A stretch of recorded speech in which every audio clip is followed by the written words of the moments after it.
लगाएंगे। श्री राम जय राम जय जय राम। श्री राम जय राम जय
भक्त शत्रुघ्न की, वीर लक्ष्मण की, वीर हनुमान की, अपने अपने माता पिता की, अपने अपने गुरुदेव की, सभी सनातन धर्म प्रेमियों की, बोल साचे दरबार की। दोनों तरफ से पत्रिका पहले राजा जनक ने भेजी थी, जिसको दशरथ जी ने पढ़ा था, और बारात लेकर के जनकपुर आए थे। अब एक लगन की पत्रिका राजा दशरथ ने जनक जी को भेजी, जो फेरे के समय में पढ़ी जाती है। राजा जनक ने उस पत्रिका को, चिट्ठी को पढ़ा, अपने ब्राह्मणों से पढ़वाया। तो वही लगन और वही समय जो राजा दशरथ के पुरोहितों ने लिखा था, ब्राह्मणों ने लिखा था, वही समय राजा जनक की पत्रिका में था। राजा जनकपुर के लोग कहते हैं, देखो हमारे यहाँ के भी ब्राह्मण कम नहीं है, हमारे यहाँ के भी ज्योतिषी राजा दशरथ के मुकाबले के हैं, बिल्कुल सही, एक एक घड़ी एक एक पल सब समय विचार करके हमारी पत्रिका से मेल खाती है। पूरी बारात फेरे के लिए, फेरों के लिए कहते हैं ना, लगन, लावे बोल देते हैं, अलग अलग भाषाओं में अपना अपना क्या बोलते हैं, भावर भावर, हाँ भावर बोल, भावर के लिए चल पड़ी। मिले जनक दशरथ अति प्रीति, कर वेदिक लोकक सब रीति। मिलत महादो राज विराजे, उपमा खोज खोज कवि लाजे। राजा दशरथ और जनक आप मिलनी होती है ना, दुल्हन पक्ष के लोग, दुल्हा पक्ष के जो लोग आते हैं मिलाई बोलते हैं, मिलाई करते हैं, मिलनी बोलते हैं कि ये समधि की मिलनी है। राजा जनक की और दशरथ जी की मिलनी हुई तो आकाश मार्ग पर देवता देख रहे हैं और कहते हैं कि शादियां तो बहुत देखी थी, लेकिन ऐसे समधि दोनों बराबर की पहली बार देखी। देव गिरा सुन सुंदर पसाची, प्रति अलोकक दोहो दिस माची। देत पावड़े अर्घ सघाए, सादर जनक मंडपी लाए। सबकी अलग अलग मिलनी हुई, समधि की समधि के साथ और विशिष्ट जी की सत्यानंद जी के साथ, सभी की अलग अलग मिलनियाँ हुई। उसके बाद देवताओं की सुंदर सत्यवाणी सुनकर दोनों ओर अलौकिक प्रति छा गई। सुंदर पावड़े और अर्घ देते हुए जनक जी दशरथ जी को आदरपूर्वक मंडप पे ले आए, जहाँ पर बहुत सुंदर मंडप सजा हुआ था। मंडप के बारे में गोस्वामी तुलसीदास जी कहते हैं, मंडप विलोक विचित रचना, रुचिरता मुनि मन हरे। निज पान जनक सुजान, सब कहो आन सिंहासन धरे। कुल इष्ट सरिस विशिष्ट पूजे, विनय कर आशीष लेहि। कोश कहि पूजत परम प्रीति, प्रीत की रीत तो न परे कही। मंडप को देखकर उसकी विचित्र रचना और सुंदरता से मुनियों के मन भी हर गए, मोहित हो गए। बहुत सुंदर मंडप सजाया गया था। मंडप सजाने में कम कोई नहीं रखता, फूल, लड़ियाँ, हर तरह की। यहाँ तो सीता जी का मंडप सज रहा था। आप सोच सकते हैं कि कितना सुंदर सजा होगा। सुजान जनक जी ने अपने हाथों से ला लाकर सबके लिए सिंहासन रखे। उन्होंने अपने कुल के इष्ट देवताओं के समान विशिष्ट जी की भी पूजा की। जैसे अपने कुल के देवताओं का सम्मान पूजा की और विशिष्ट जी को भी इसी तरह से पूजा की और विनय करके आशीर्वाद प्राप्त किया। फिर जनक जी ने विश्वामित्र जी को आसन दिया और उनकी भी उसी रीति से पूजा की। वामदेव आदिक ऋषि, पूजे मुदित महेश। दिए दीव आसन सभी, सब सन लेहि आशीष सिया।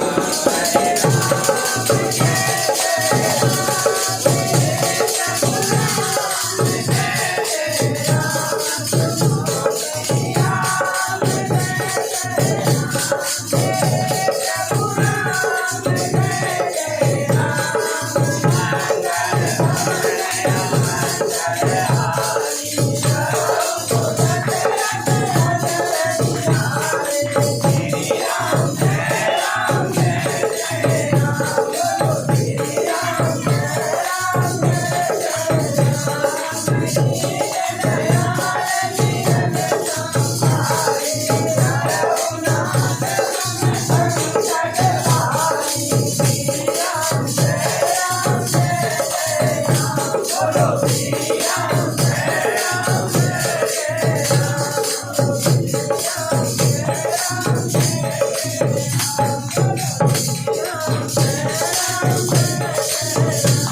राजा जनक ने सभी का यथासंभव सम्मान किया। राजा ने वामदेव आदि ऋषियों की प्रसन्न मन से पूजा की, सभी को दिव्य आसन दिए और सबसे आशीर्वाद प्राप्त किया। फिर उन्होंने ऋषियों की पूजा के बाद कौशलाधीश राजा दशरथ जी की भी पूजा की। क्या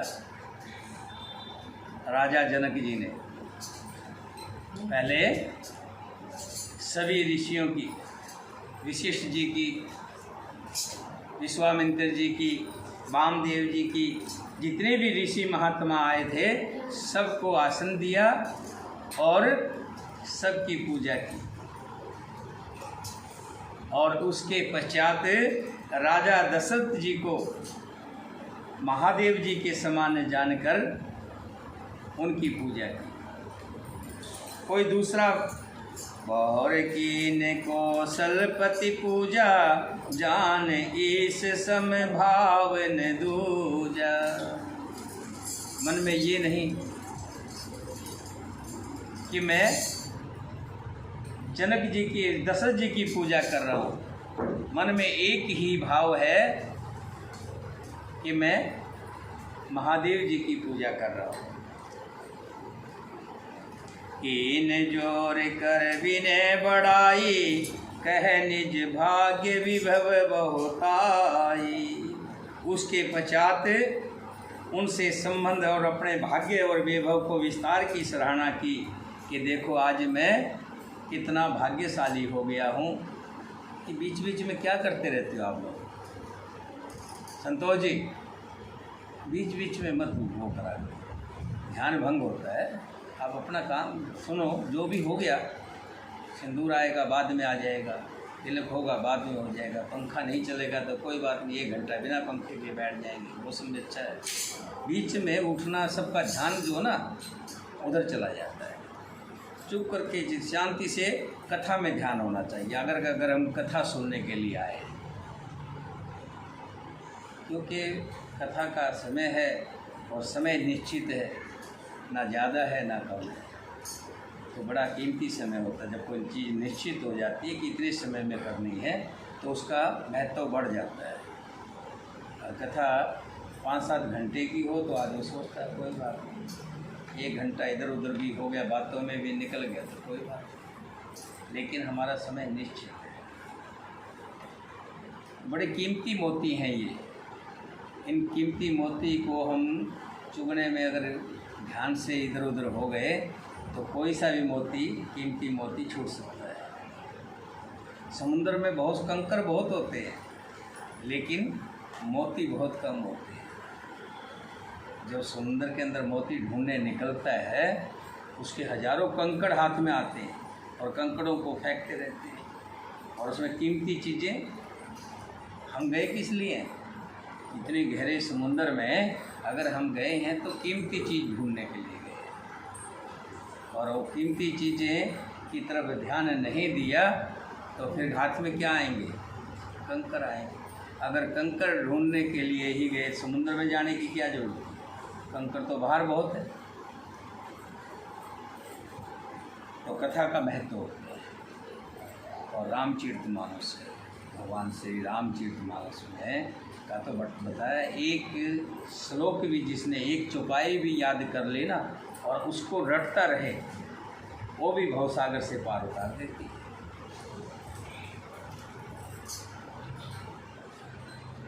फिर उन्होंने कौशलाधीश राजा दशरथ जी की पूजा उन्हें इस महादेव जी के समान जानकर की। कोई दूसरा भाव ना था। उसके पश्चात उनके संबंध से अपने भाग्य और वैभव के विस्तार की सराहना करके हाथ जोड़कर विनती की और बड़ाई की। पूजे भूपति सकल बराती, समधि सम सादर सही भांति। जितने भी बराती थे उनको दशरथ जी की तरह से ही जान करके पूजा, मानो दशरथ जी की पूजा कर रहे हैं, यानी कि उनको भी उसी तरह से आसन दिया, स्थान दिया, उनका भी मान सम्मान राजा दशरथ के समान किया। आसन उचित दिए सब काहू, कहो काहे मुख एक ऊंचाऊ। सब किसी को उचित आसन दिए, मैं एक मुख से उस उत्साह का क्या वर्णन करूं, हजारों मुख भी हों तब भी उनका वर्णन नहीं कर सकते। राजा जनक की बड़ाई थोड़ी नहीं है। सकल बरात जनक सन्मानी, दान मान विनती बरबानी। विधि हर हर दिस पति दिन राहो, जे जाने रघुवीर प्रभाव। राजा जनक ने दान मान सम्मान विनय और उत्तम वाणी से सारी बरात का सम्मान किया। ब्रह्मा विष्णु शिव दिक्पाल और सूर्य जो रघुनाथ जी के प्रभाव को जानते हैं, कपट विपर बर वेश बनाए, कौतुक देख अति सच पाए। पूजे जनक देव समझाने, दिए सुहासन बिन पहचाने। वे कपट से ब्राह्मणों का सुंदर वेश बनाए हुए ही सुख पाते हुए सब लीला देख रहे। देखो, विष्णु भगवान भी आए हुए, महादेव जी भी आए हुए, ब्रह्मा जी भी आए हुए, लेकिन कौन पहचाने? सबको अपनी अपनी होती है। बारात में जाकर के कोई एक दूसरे से परिचय थोड़ा करता है कौन क्या है क्या नहीं, सब अपने में मस्त होते हैं। पूजे जनक देव समझाने, दिए सुहासन बिन पहचाने। जनक जी ने उनको देवताओं के समान जानकर उनका पूजन किया और बिना पहचाने भी उन्हें सुंदर आसन दिए। पहचान को के ही जान सबे, अपान सुध भोर भई। आनंद कंद विलोक दूल है, उभय दिशि आनंदमयी। सुर लखें राम सुजान पूजे, मानसिक आसन दिए। अवलोकशील स्वभाव प्रभु को, विविध मन मुदित भय।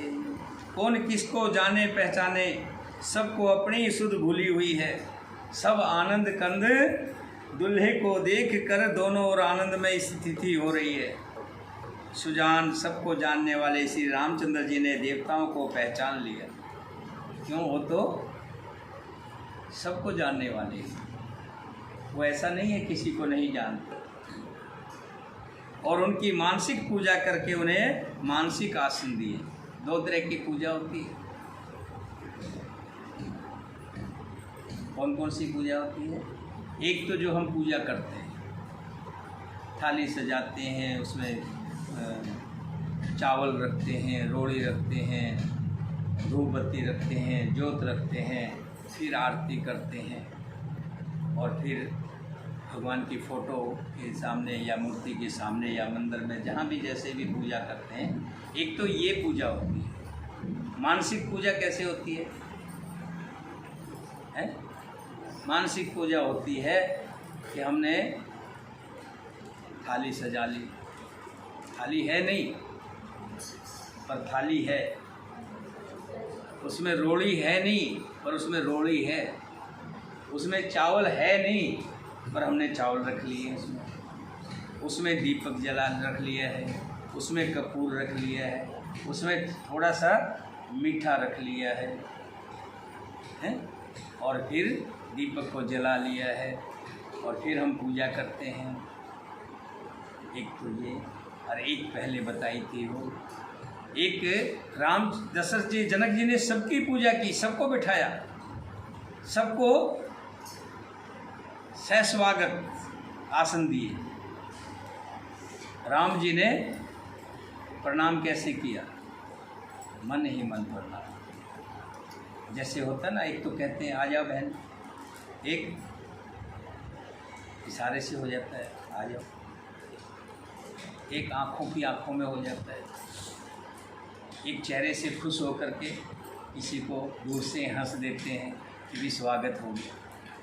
भगवान श्री राम जी ने भी मन ही मन देवताओं की मानसिक पूजा की और उनको मानसिक आसन दिया।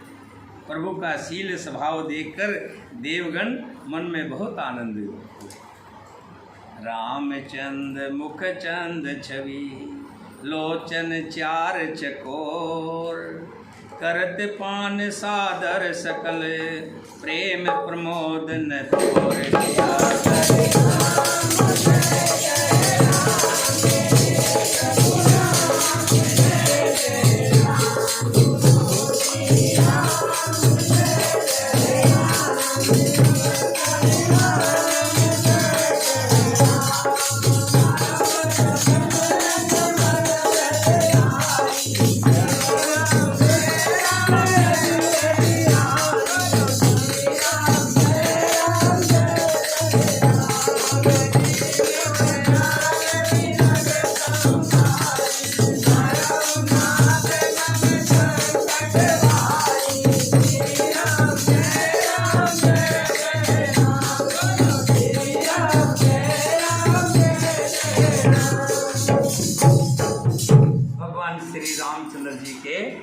मुखमंडल को सभी चकोर की भांति देख रहे हैं। दुल्हे को देखते ना, सबका ध्यान बारात में कहाँ होता है?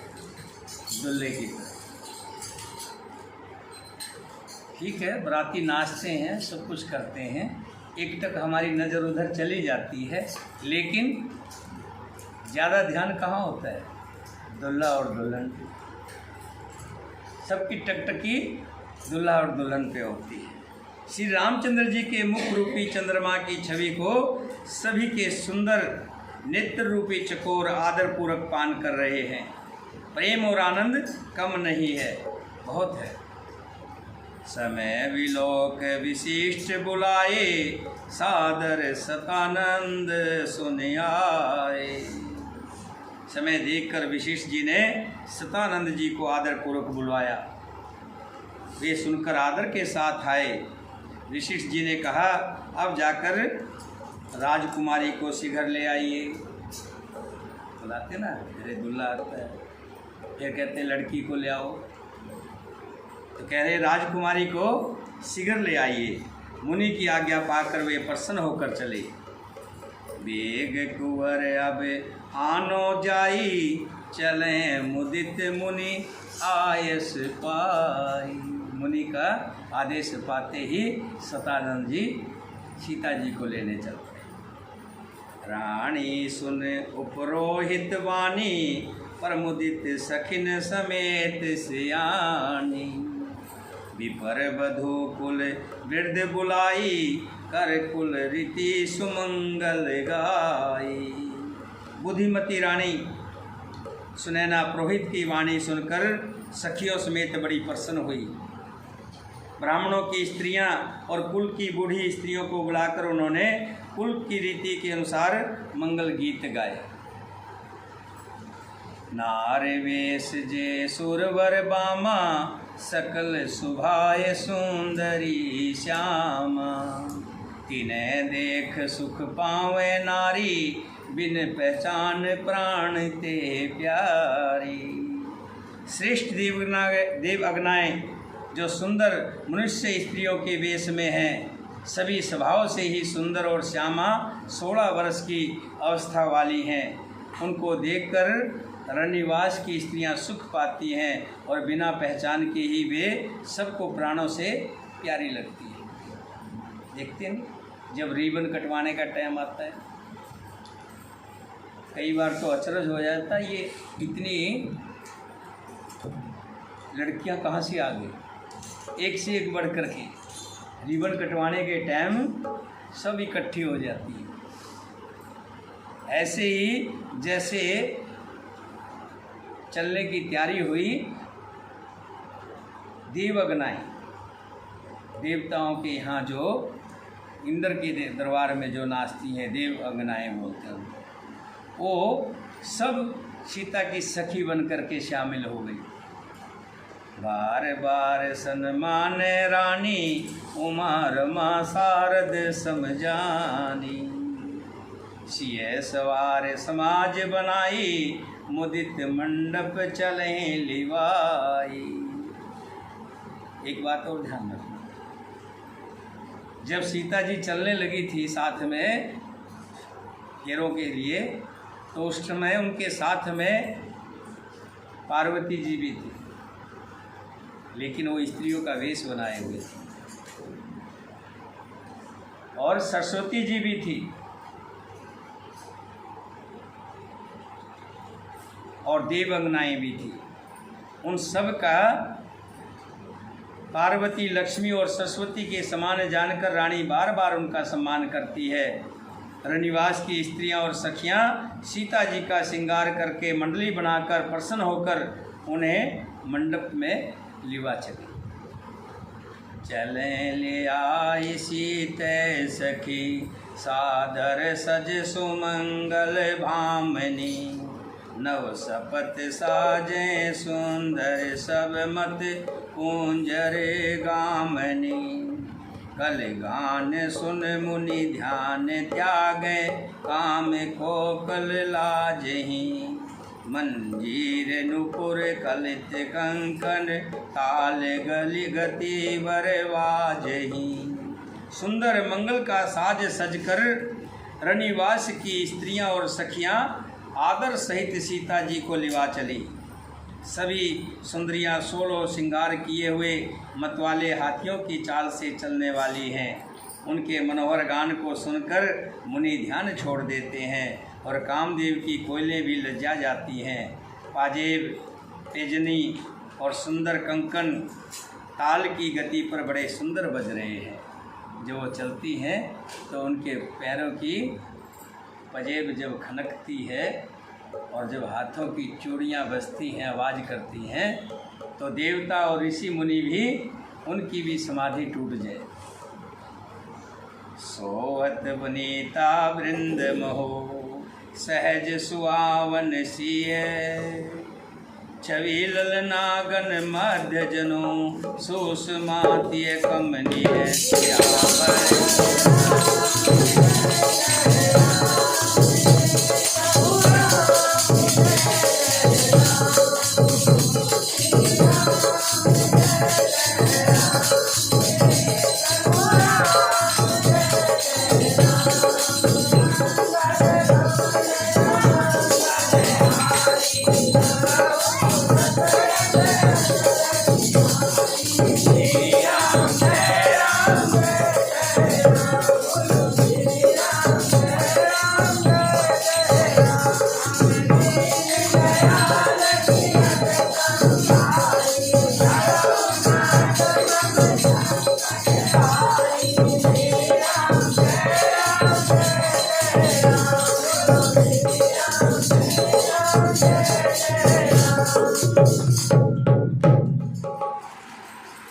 सहज ही सुंदर सीता जी।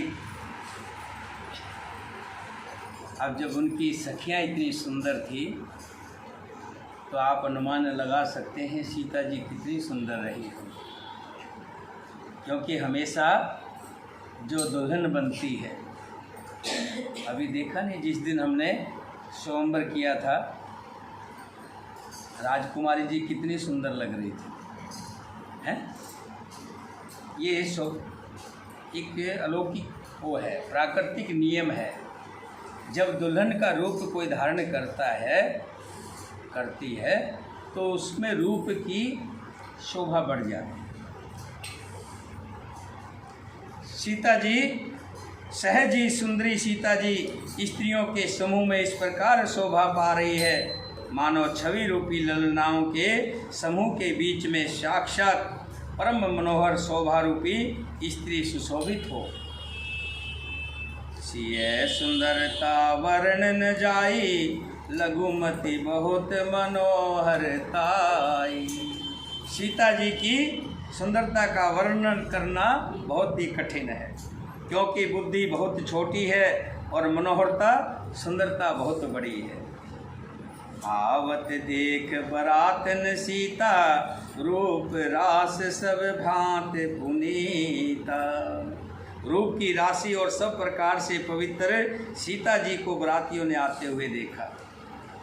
सभी मन मन किए प्रणामा, देख राम भय पूर्ण कामा। जितने बराती थे, बरातियों में ज़्यादा तो देवता थे जो रूप धारण करके बीच में बैठे हुए थे। सब ने सीता जी को प्रणाम।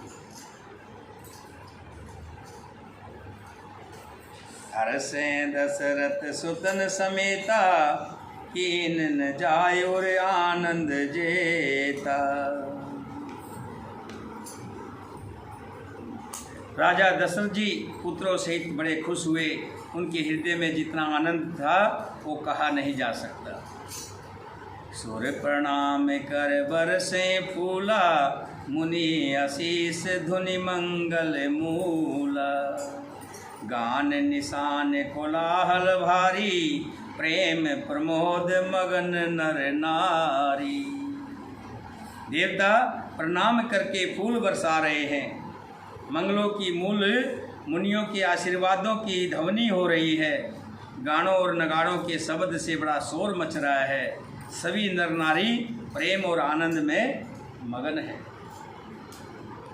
यही विधि सिय मंडप आई, परमुदित शांति पढ़े मुनिराई।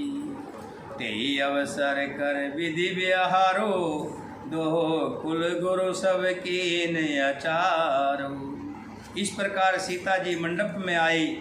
मुनिराज बहुत ही आनंदित होकर शांति पाठ पढ़ रहे हैं। उस अवसर की सब रीति व्यवहार और कुलाचार दोनों के कुलगुरु मंत्रोच्चारण कर रहे हैं। आचार्य करे गुरु गोर, गणपति मोदित विपर पूजामहि। सब व्यवहार करके जो दुल्हा दुल्हन के व्यवहार होते हैं, तो गणेश और गौरी को पूजवाया। आचार्य कर गुरु गौरी गणपति, मुदित विपर पूजामहि। सुर प्रगट लू पूजा ले देह, आशीष अति सुख पावहि। मधु परक मंगल धरव जो जेहि, समय मुनि मन महु चहे। भरे कनक को पर कलश सो, तब लिए परिचार रहे। कुलाचार करके गुरुजी प्रसन्न होकर गौरी जी, गणेश जी और ब्राह्मणों की पूजा करा रहे हैं, अथवा ब्राह्मणों के द्वारा गौरी और गणेश जी की पूजा करवा रहे हैं। देवता प्रकट होकर पूजा ग्रहण करते हैं, आशीर्वाद देते हैं और अत्यंत सुख पा रहे हैं।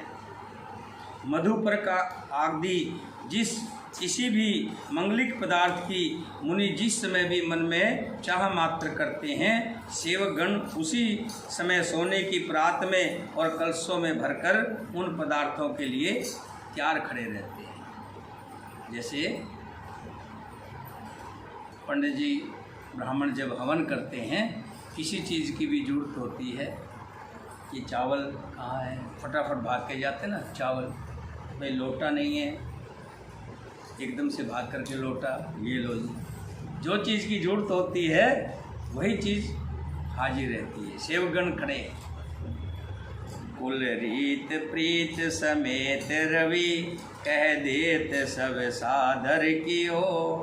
एहि भांत देव पूजाय सीत, सुभंग सिंहासन दियो। सिय राम अवलोकन परस पर, प्रेम काहुन लख परें। मन बुद्धि वर वाणी अगोचर, प्रगट कवि कैसे करें। समय सूर्यदेव प्रेम सहित अपने कुल की सब रीतियां बना देते हैं,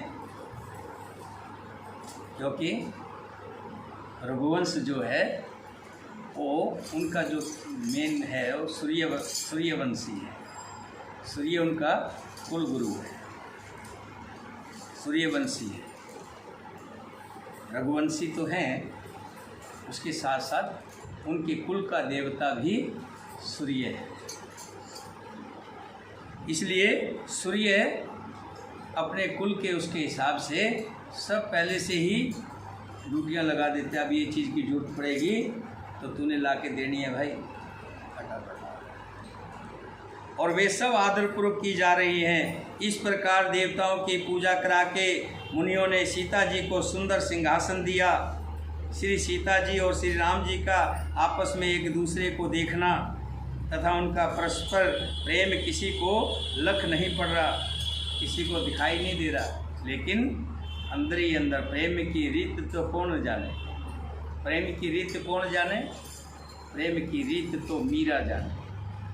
प्रेम की रीत कौन जाने, प्रेम की रीत तो राधा जाने।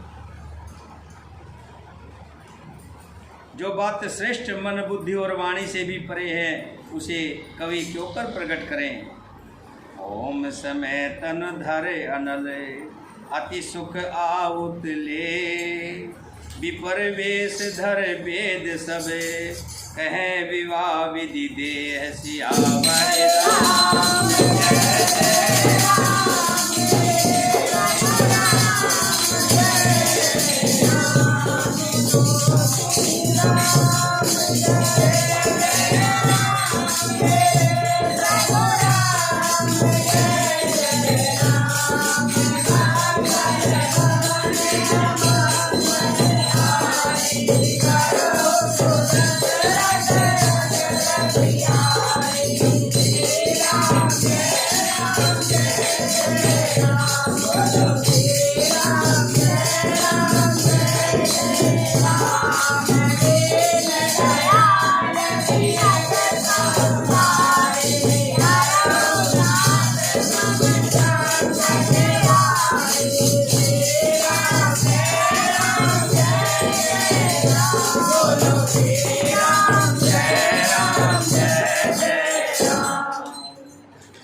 हवन के समय अग्निदेव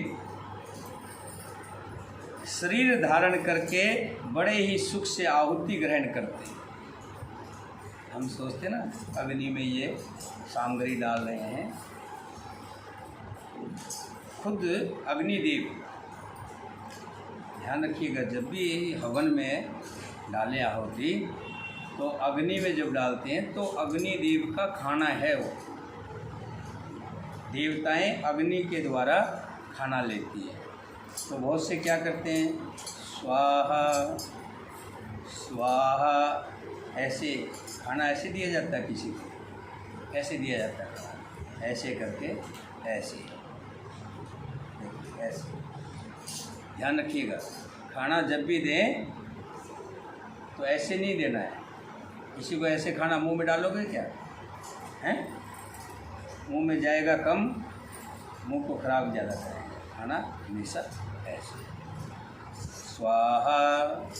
और ध्यान रखें कि सामग्री बाहर ना गिरे, अग्नि में जाए, क्योंकि कहते हैं जो अग्नि के द्वारा जाती है वो सीधी देवताओं को जाती है, और जो बाहर गिरती है वो यक्ष को जाती है, यक्षों को जाती है। तो इसलिए आहुति अग्नि में ही गिरनी चाहिए। हवन के समय अग्निदेव शरीर धारण करके बड़े ही सुख से आहुति ग्रहण करते हैं, और सारे वेद ब्राह्मण का वेश धरकर विवाह की विधियां बताते हैं। देखो, अगर सही मन से कोई विवाह करता है, मन सही तो सभी करते हैं, विवाह तो कोई ऐसा तो है नहीं, तो उस समय मैंने खास करके देखा है कि विवाह के समय में अपने आप ही ब्राह्मण से भी अगर कोई कमी रह जाती है तो कोई ना कोई बताने वाला बीच में बता देता है कि पंडित जी ये चीज़ रह गई। वो कौन होते हैं? ये चारों, ये वेद है, जो चारों वेद ब्राह्मण का वेश धरकर विवाह की सारी विधियाँ बता देते हैं।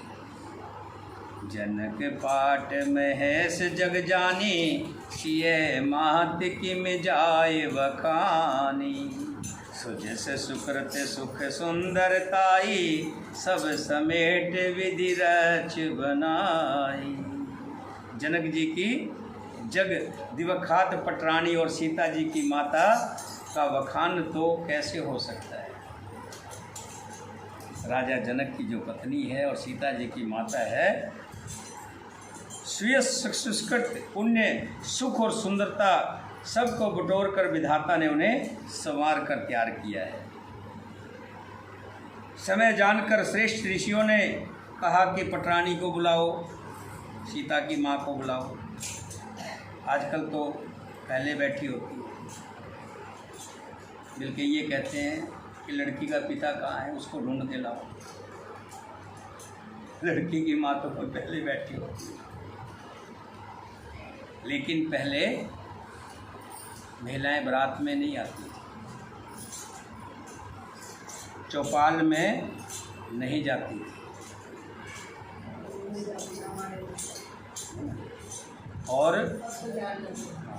और जो है रानियों के लिए रनवास अलग बना होता था। रनवास में कोई भी मर्द नहीं जाता था और दरबार में रानियां नहीं आती थी तो स्पेशल अगर कोई किसी चीज़ के लिए बुलाया जाता था तो पर्दे के अंदर आती, पर्दे के अंदर से बात करती। बुलाया गया कि सुनैना जी को बुलाओ। ये सुनते ही सुहागन स्त्रियां उन्हें आदरपूर्वक ले आई। सुनैना जी जनक जी की पटरानी जनक जी की बाईं ओर ऐसी सो रही है मानो हिमाचल के साथ मैना जी सुशोभित हों। हिमाचल कौन है? हिमाचल कौन है? हिमालय कौन है? पार्वती जी की, और मैना जी पार्वती की माता। कहते हैं सुनैना जी ऐसे शोभा दे रही है जैसे हिमालय के साथ मैना जी शोभा दे रही है। समय जान मुनिवर्ण बुलाई, सुनत सुआसन सादर ल्याई।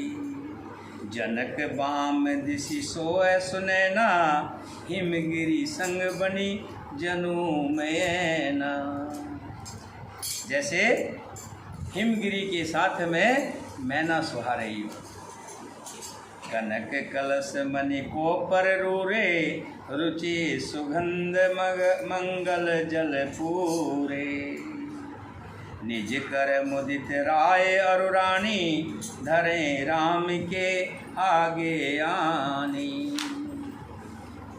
पवित्र सुगंधित और मंगल जल से भरे सोने के कलश और मणियों की सुंदर प्रातें राजा और रानी ने आनंदित होकर अपने हाथों से लाकर श्री रामचंद्र जी के आगे रखे। पढ़े वेद मुनि मंगलवाणी, गगन सुमन झर अवसर जानी। वर विलोक दंपति अनुरागे, पाए पुनित पखारन लागे। मुनि मंगलवाणी से वेद पढ़ रहे हैं। स्वर जानकर आकाश से फूलों की झड़ी लग गई है। दूल्हे को देखकर राजा रानी प्रेम मगन हो गए और उनके पवित्र चरणों को पखारने लगे। हमारे यहाँ हिंदू और सनातन धर्म के अंदर दूल्हा और दुल्हन लक्ष्मी का रूप होती है, तो दूल्हा विष्णु का रूप है। इसी के कारण लड़की के माता और लड़की के पिता दोनों दूल्हे के चरण धोते हैं। एक कटोरे में चरण रख करके उनको धोया जाता है। कई बार कई लोग कहते हैं कि भी ये तो दूल्हा है, इसके पैर दूल्हे का पिता क्यों धोएगा। कई बार जाते हैं तो फेरों में बैठते तो वहाँ बात आती है। उस समय दूल्हा जो है वो विष्णु का रूप होता है, किसी का बेटा बेटी नहीं होता। और दुल्हन जो होती है वो लक्ष्मी स्वरूप आती है। लागे पखारण पाए पंकज, प्रेम तन पुलकावली। नभ नगर गान निशान जय धुनि, उमंग जन चहु दिसह चली। जे पद सरोज मनोज अरिउर, सरस देव विराजहि। जे सकृत सुमृत विमलता मन, सकल कलिमल भांजहि। वे श्री राम जी के चरण कमलों को पखारने लगे। प्रेम से उनके शरीर में पुलकावली छा रही है। आकाश और नगर में होने वाली गान, नगाड़े और जय जयकार की ध्वनि मानो चारों दिशाओं में उमड़ चली हो। जो चरण कमल कामदेव के शत्रु श्री शिवजी जी के हृदय रूपी सरोवर में सदा ही विराजते हैं, जिनका एक बार भी स्मरण करने से मन में निर्मलता आ जाती है और कलयुग के सारे पाप भाग जाते हैं। जे परस मुनि विनीता, लेह गति रहे जो पातक मई। मकरंद जिनको शंभु सिर, सुचीता अवधपुर वर्णई। कर मधुप मन मुनि जोगिन जे, सई अभिमत गति लहें। ते पद पखारत भाग्य भाजन, जनक जय जय सब कहें। जिनका स्पर्श पाकर गौतम मुनि स्त्री अहिल्या ने जो पापमयी थी परम गति पाई, जिन चरण कमलों का मकरंद गंगा जी शिवजी के मस्तक पर विराजमान है, जिनको देवता पवित्रता की सीमा बताते हैं, मुनि और योगी जन अपने मन को भोरा बनाकर जिन चरण कमलों का सेवन करके मनोवंचित गति प्राप्त करते हैं, उन्हीं चरणों को भाग्य के पात्र बड़भागी जनक जी धो रहे हैं। ये देखकर सब जय जयकार कर रहे हैं। पर कुंवर कर तल जोर, साखो चार दो कुल गुरु करें। भयो पानी गहन विलोक विधि, सुर मनुज मुनि आनंद भरें। सुख मूल दुल्ह देख दंपति, पुलक तन हुल सोहियो। कर लोक वेद विधान, कन्या दान नृप भूषण कियो। दोनों कुलों के गुरु व कन्या की हथेलियों को मिलाकर, दोनों कुलों के गुरु वर और कन्या की दोनों हथेलियों को मिलाकर शिखोच्चार करने लगे। पानी ग्रहण हुआ, देखकर ब्रह्मादि देवता मनुष्य और मुनि आनंद से भर गए। सुख के मूल दुल्ह को देखकर राजा रानी का शरीर पुलकित हो गया और हृदय आनंद से उमड़ बैठा। राजाओं के अलंकार स्वरूप महाराज जनक जी ने लोक और वेद की रीति करके कन्यादान किया। हिमवंत जिमे गिरजा महेश, हरिहर श्री सागर दई। तिम जनक राम ही सिय समर्पी, विषव कल किरति नई। क्यों करें विनय विदेह कियो, वेदो मूर्त सावरी। कर होम विधिवत गांठ जोर, होन लागी भांवरी। जैसे हिमवान ने शिवजी को पार्वती जी और सागर ने भगवान विष्णु को लक्ष्मी दी थी, वैसे ही जनक जी ने श्री रामचंद्र जी को सीता जी समर्पित की, जिससे विश्व में सुंदर नवीन कीर्ति छा गई। जनक जी कैसे विनती करें, उस सावली मूर्ति ने तो उन्हें सचमुच देह की सुध ही भुला दी, इतना मन मोह लिया। विधि पूर्वक हवन करके गठजोड़ी की गई और भावने होने लगी। गठजोड़ बांधते ना, लड़के के गले में जो डला होता है उसके साथ लड़की की गठजोड़ बांध देते हैं और भावरे शुरू हो गई। जय धुनि बंद वेद धुनि, मंगल गान निशान। सुन हर से बर से विविध, सुर तर सुमन सुजान जिया।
जय धुनि बंदी वेद धुनि मंगल गान निशान, सुन हर्षें बरसें विविध सुर तुर सुमन सुजान। जय ध्वनि बंदी ध्वनि वेद ध्वनि मंगल गान और नगाड़ों की ध्वनि सुनकर चतुर देवगण हर्षित हो रहे हैं और कल्प वृक्ष के फूलों की वर्षा कर रहे हैं, वर्षा कर रहे हैं।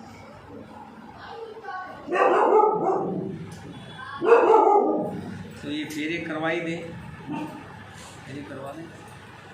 कुंवर कुंवर कल भांवर दे हैं, नैन लाभ सब सादर ले हैं। जाय नवरण मनोहर जोरी, उपमा कुछ कहो सुथोरी। रोको बिस्कुट।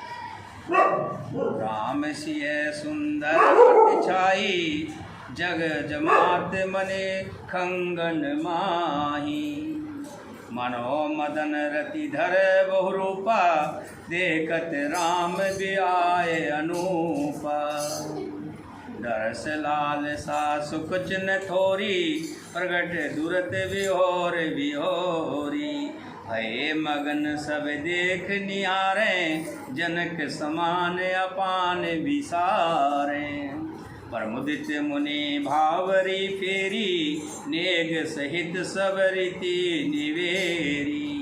राम सिय सिर सेंदूर देही, शोभा कहे न जात विधि केही। अरुण पराग जलज भरनी के, शशि भूप अहि लोभ अमी के।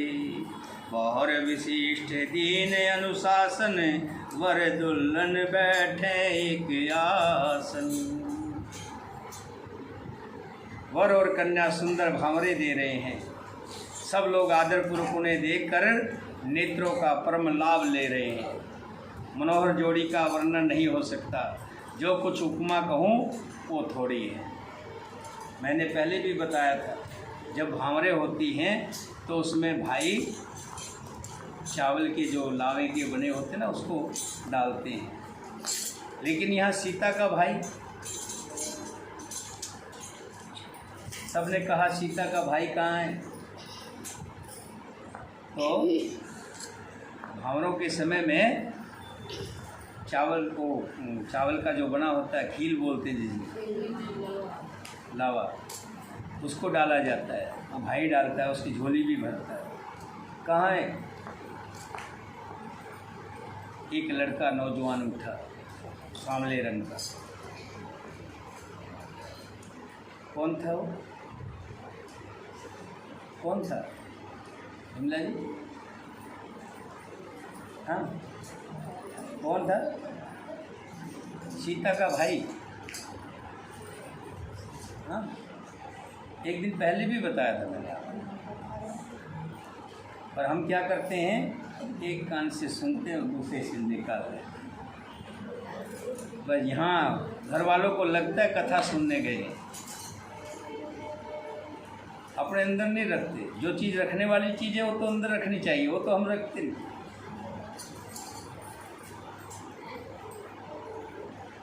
मंगल ग्रह, क्योंकि मंगल जो है वो पृथ्वी का पुत्र है और सीता जी भी पृथ्वी से, तो दोनों भाई हुए कि नहीं हुए? तो मंगल ग्रह खड़े हुए, कहने लगे भाई तुम कौन है, तुम्हारा गोत्र क्या है, तुम्हारा गोत्र क्या है, कहाँ के हो, कौन हो? तो वशिष्ठ जी की तरफ इशारा किया। वशिष्ठ जी कहने लगे हाँ हाँ ठीक है ठीक है।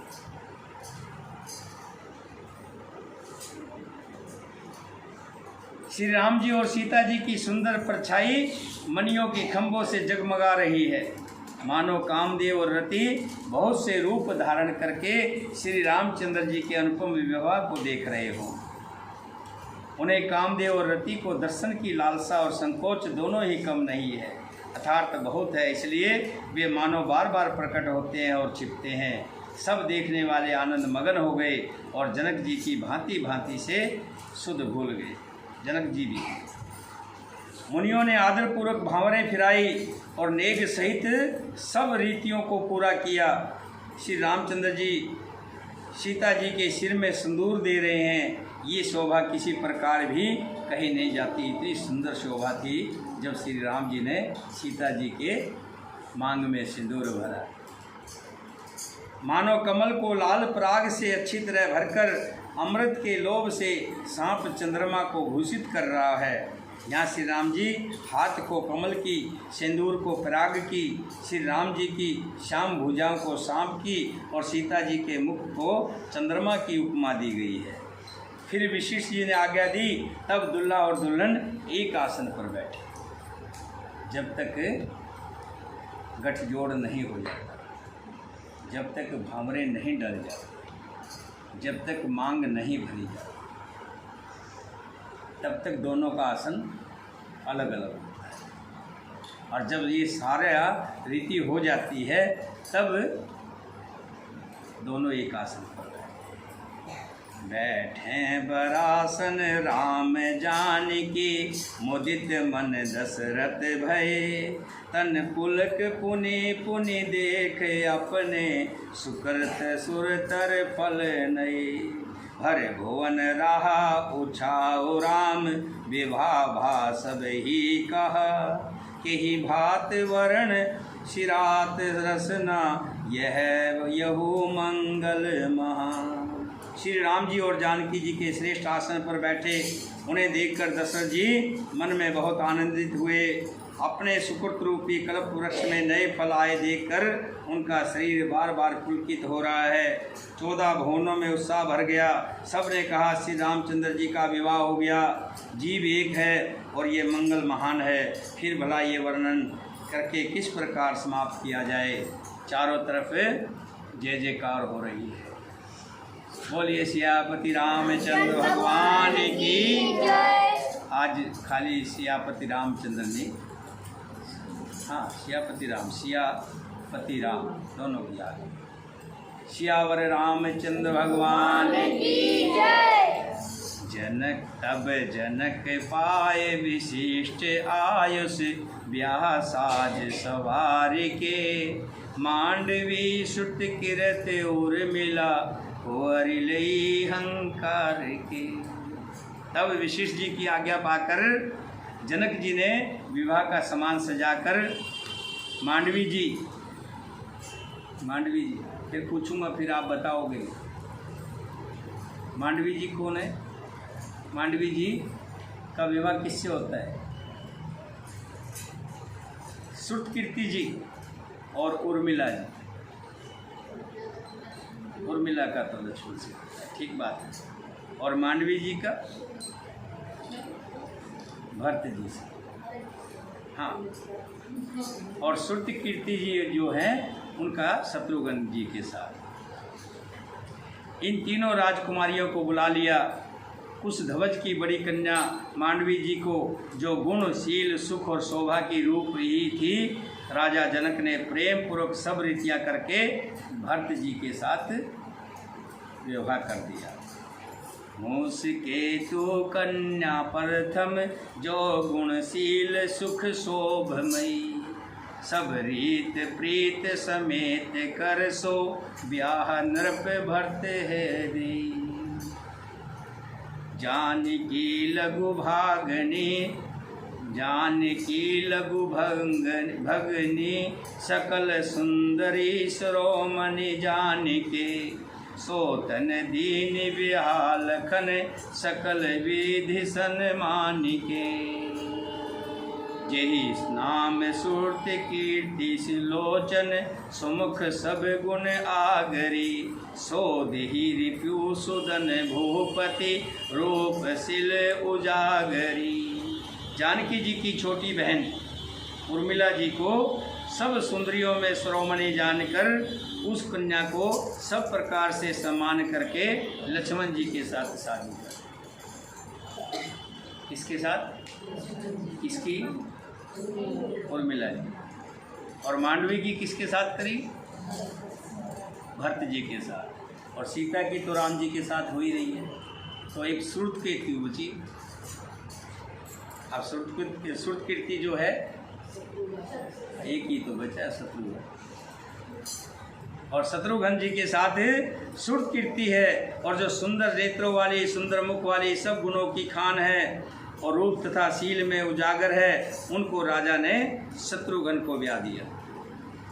अनुरूप वर दुल्हन परस पर, लख सकुच ही हर सही, सब मुदित सुंदरता सराहई, सुमन सुरगन बरसई, सुंदरी सुंदर वरण सह, सब एक मंडप राजही, जन जीव उर चार अवस्था, विभुन सत विराजही। दुल्हा और दुल्हन ने परस्पर अपने अपने अनुरूप जोड़ी को देखकर सुखसते हुए हृदय में हर्षित हो रही है।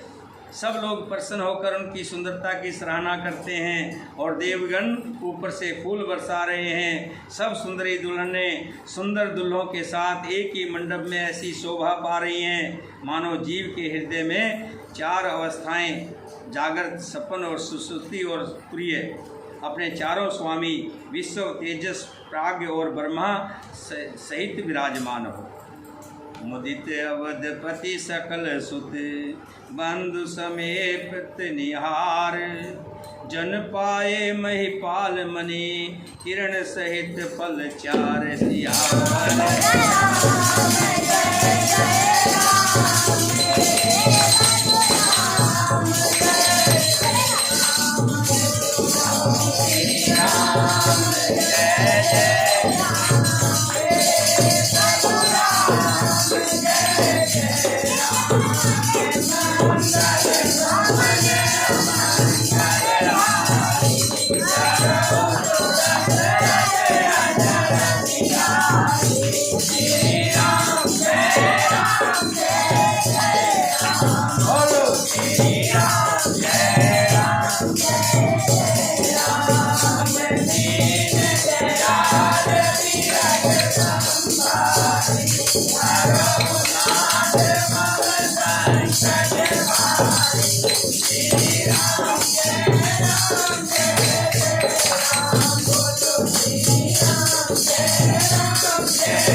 चारों पुत्रों को और चारों बहुओं को पाकर आज राजा दशरथ जी अपने आप को धन्य समझ रहे हैं।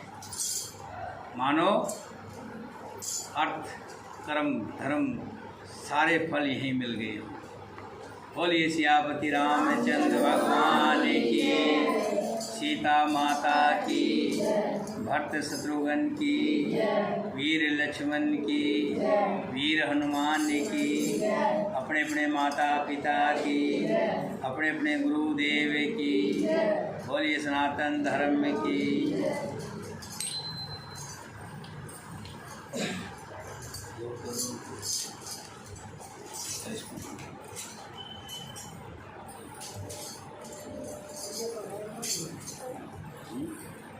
है ना? हाँ ठीक है, इसको बंद